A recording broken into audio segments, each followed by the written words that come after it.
All right, welcome to the Selma City Council special meeting on October 10th, 2025 at 9 a.m.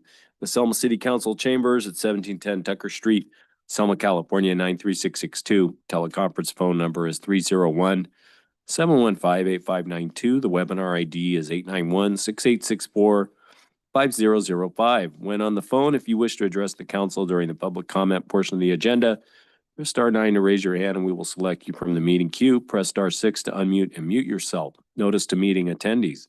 Members of the audience shall not engage in disorderly or boisterous conduct, including the utterance of threatening or abusive language or other acts which disturb, disrupt, or impede or otherwise render the orderly conduct of a city council meeting infeasible. Can we call the roll, please? Councilmember Avalos. Here. Councilmember Oseguera. Councilmember Trujillo. Here. Mayor Pro Tem Guerra. Here. Mayor Robertson. Here. Okay, potential conflicts of interest. Any council member who has a potential conflict of interest may now identify the item and recuse themselves from discussing and voting on the matter. Agenda changes or deletions to better accommodate members of the public or inconvenience in the order of presentation. Items on the agenda may not be presented or acted on in the order listed. Additions to the agenda may be added only pursuant to California Government Code Section 54954.2B. City Attorney, do we have any agenda changes or deletions today? Nothing to add or delete, Mr. Mayor. Thank you, sir. Oral communications. At this time, any member of the public may address the City Council regarding any item on the regular meeting agenda over which the council has jurisdiction. No action or discussion will be taken on any item not on the agenda. Issues raised will be referred to the city manager for review. Members of the public shall limit their remarks to 3 minutes. Any oral communications? Anybody on the phone or online with a comment?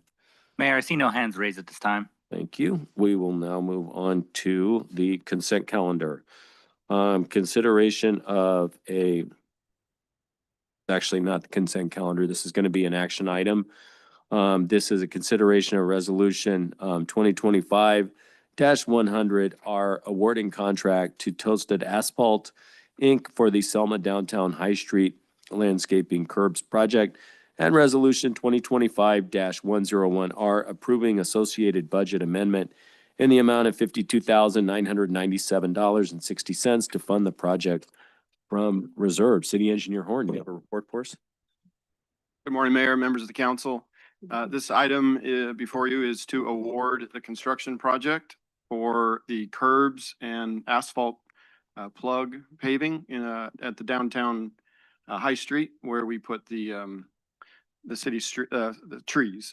So this project is specifically only for the concrete curbing, which we would call planter curbs that go around the trees that were installed by Public Works, and the asphalt paving in front of this curb to match the street.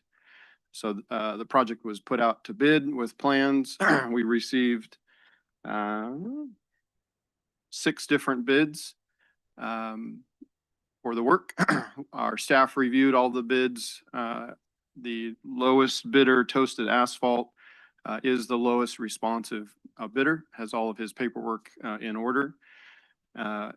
There are pieces that the Public Works staff is going to continue working on to prepare the site. There's additional saw cutting. So there will be some work that Public Works is planning to do prior to this contractor being able to get started. But our staff reviewed the bids. We would recommend that you award the project to Toasted Asphalt Incorporated. We've included a contingency similar to any other project. And the second portion of this action was prepared by Deputy City Manager Keene and the Finance Department to make sure that the funding for this is in the correct fund from reserves, I believe. So that's the second order, because this wasn't part of the budget project at that time. It was still trying to with the scoping and the size of this project. So I didn't have a fund in the CIP funds. So the finance director wants to keep track of where the funds are coming from, and so they included this resolution to make sure that that's in place. So I would recommend that you approve this so that we can get started. Any questions? I'd be happy to answer those.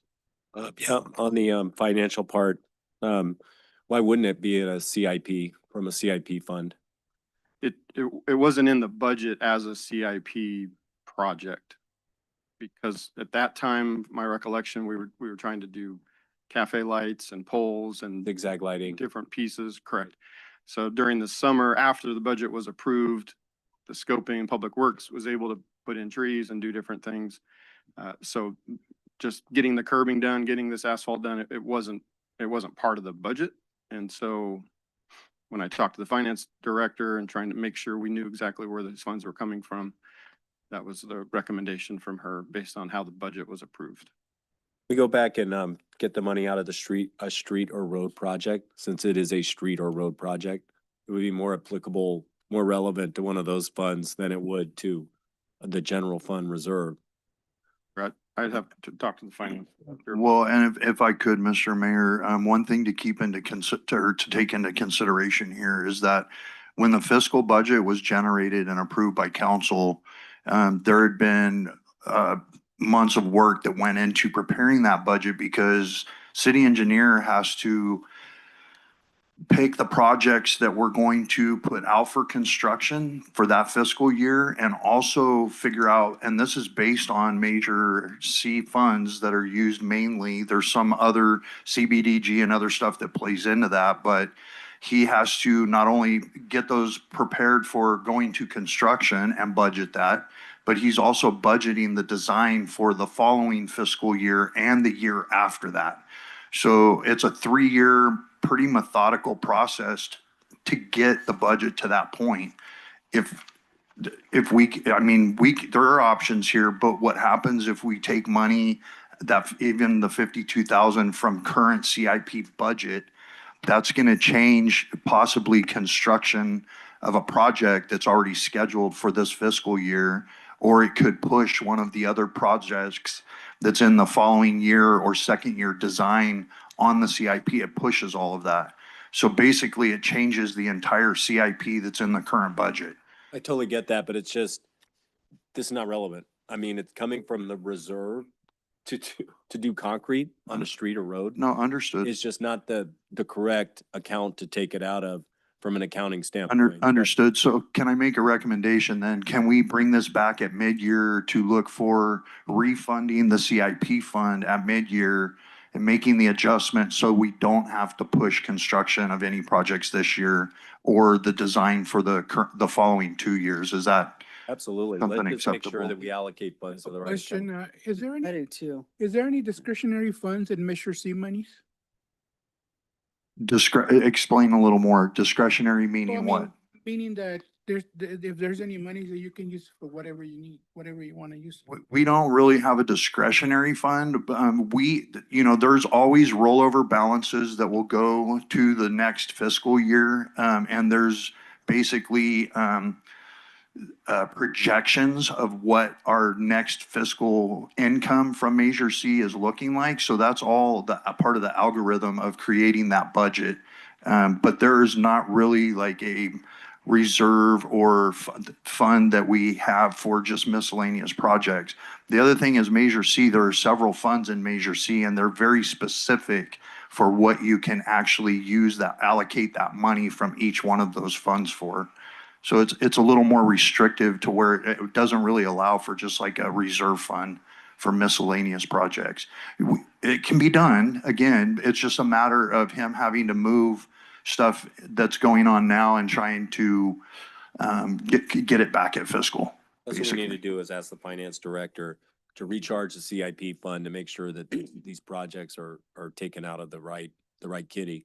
Because coming out of the reserve just makes no sense on this. We've known about this project for a long time. Understood. And to do this now and to take it out of reserves, just, it's an error. It's incorrect. So we'll correct that. Thank you for letting us know. Yes, sir. We'll move forward with that. Not only that, when they Shouldn't took keep out us the from doing trees 2 years ago, they have already allocated for those new trees. So where's that fund? Because they stated that when they took out the trees and the lights almost 2 years ago, I will, supposed to be replaced back with trees and lights. So Where's the funds? I'm not aware of that happening, but I will definitely get with the finance director and dig in and find out where that funding actually was reallocated to. I can say that I saw several things going through this fiscal budget. It was only my second one with the city, but there were things that got dropped off from previous fiscals that we needed rolled over. So they had to get pulled back from two fiscal years ago, where they didn't get put in last year's fiscal budget, and we had to bring them into this fiscal. I will definitely talk to the director and find out where that money is at. What about the money from the speakers, the 69,000? Do we still have that? Maybe we Good. can use that.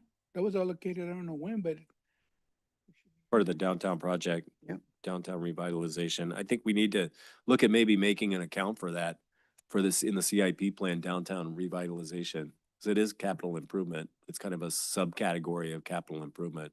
And it would make more sense. And it'd be more transparent to the taxpayer too, to see where the public money is going. Any other questions? Anybody online or on the phone with a question about this agenda item? Mayor, I have no hands raised at this time. Right. With that, we'll bring this back. I just want to say thank you to everybody for getting here on Friday. City Clerk, thank you for coming in. Public Works Director, thank you for moving on this so fast. City Engineer, thank you for moving on this so fast. This is important. You know, we want this to be done before this band festival, because I talked to Shar Tucker yesterday from the Rotary, and they're sweating bullets there. And you're a member of the Rotary, Public Works Director, and they just are very hopeful that this will get done, that you know, it'll make our city look good, and that this can happen. But I know everything has to go really well, and this is the start. That's why we're having this meeting today. Can you walk us through the timeline and what's going to happen from here? Yeah,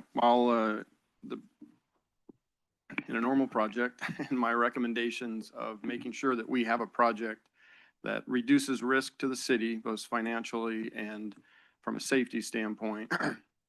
The specifications for this project are not different than any of the other CIP projects, where at this point, if awarded, the contractor then begins a process of entering into the contract with the city. So Public Works staff will work with this contractor. They are required to post a performance bond to obtain a bond, so that if there's any issues with the contractor, or that if they aren't able to perform the work, the city can call that bond and make sure the work is done. That does take time on a financial side for them to do that. They typically have 2 weeks to deal with their contract, but they understand the immediacy of this and the urgency. So we've already talked with Toasted Asphalt, let them know that we were recommending award today, and they understand the timeline that the city is asking for. So there will be some decisions that'll have to be made with the Public Works Director, the city manager, regarding the contract. I'm recommending that bond be in place to help reduce the city from any risk of having to pay extra to fix anything.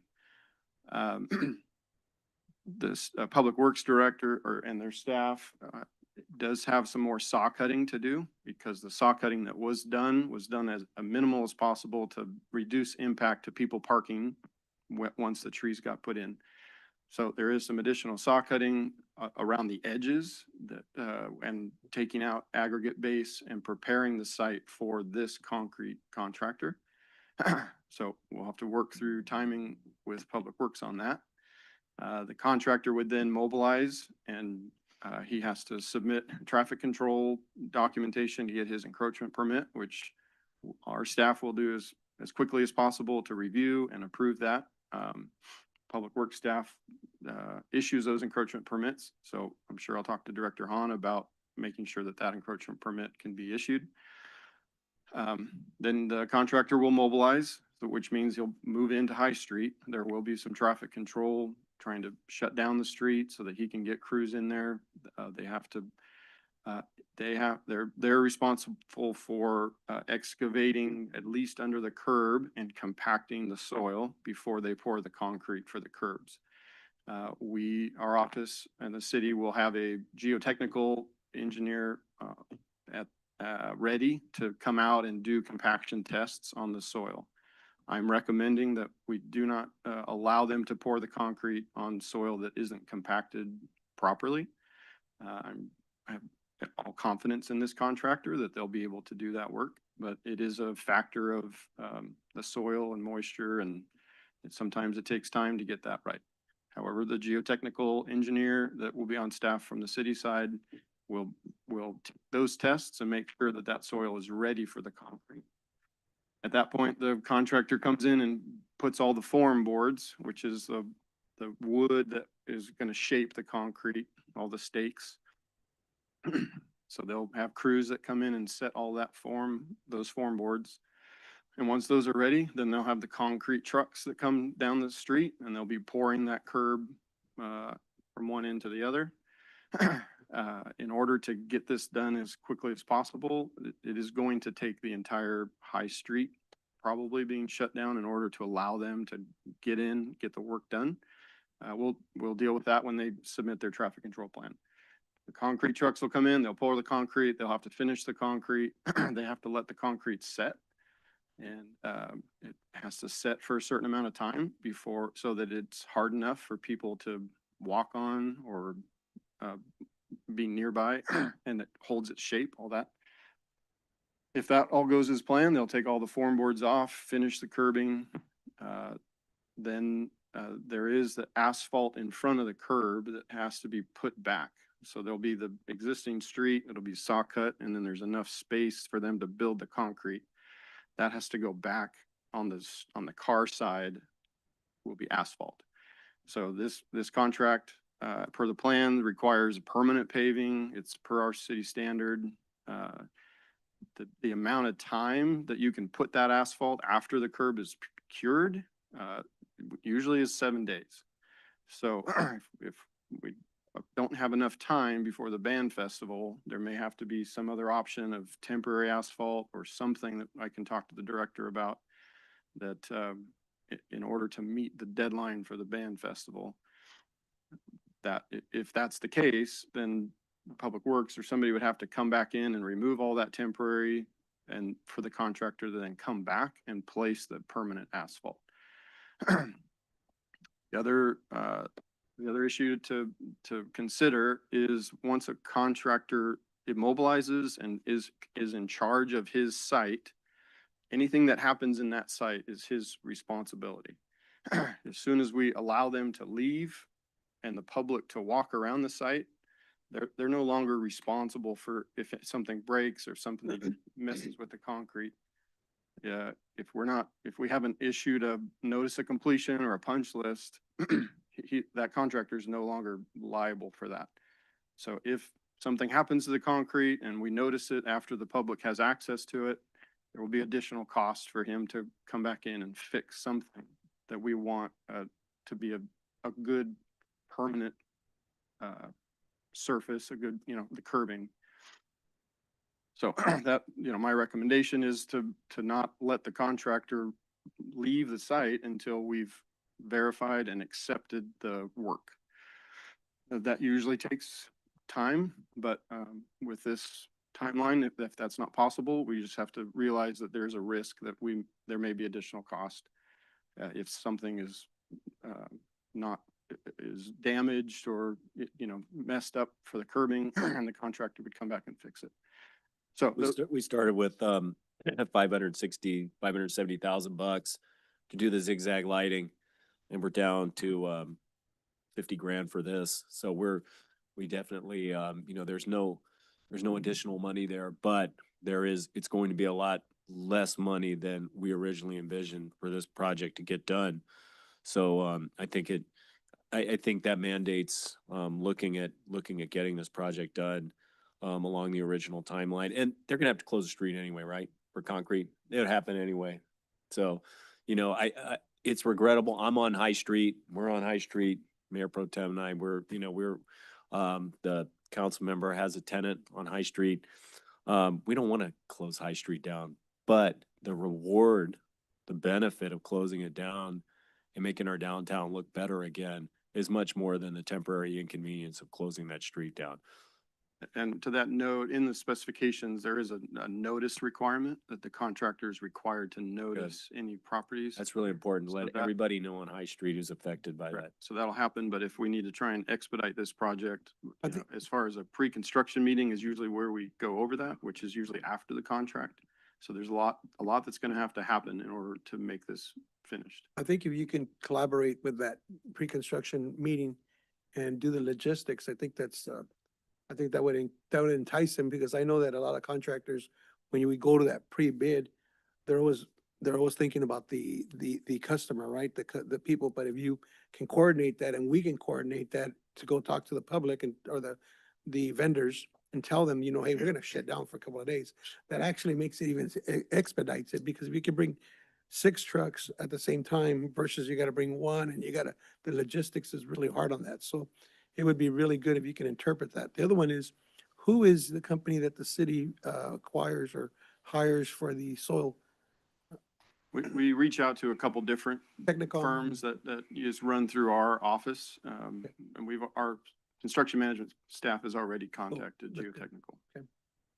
If I could piggyback on that too, I had every intent today to actually personally walk down with some of my cards and just start giving everybody, kind of putting them on notice, letting them know this is coming. Great. Council's approved this morning. Contractor will be contacting all of you. But just a heads up, we're gonna have to shut down when we actually pour. So Is there any posting notice we could put on the street? You know, when the street's gonna be? I'm gonna work with our PIO to make sure that everything is posted properly and out on social media. If he recommends that we go and physically put notices, Public Works will take care of doing that. But as the city engineer said, that is part of the specification and requirement of the contractor as well.